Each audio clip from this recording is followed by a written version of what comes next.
ну посмотри, что происходит. Ну, зачем распылять людей?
Только на хорошем телевидении.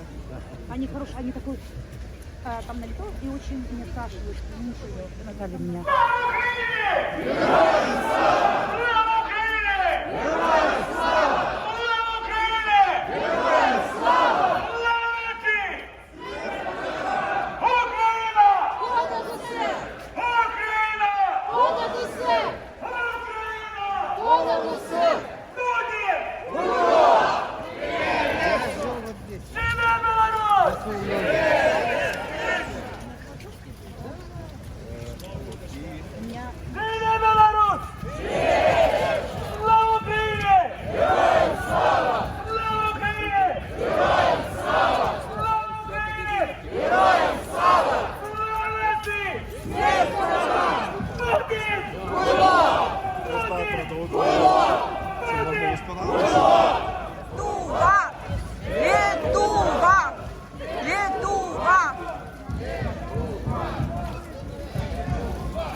Япониos, Moldovas, Gruzias, Israel, Turkiyas.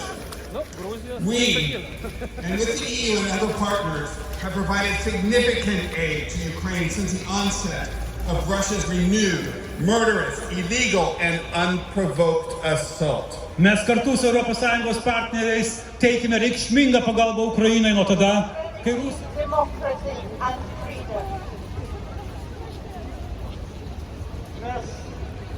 Радія, я один зв'язок. Проміяна салам, просто.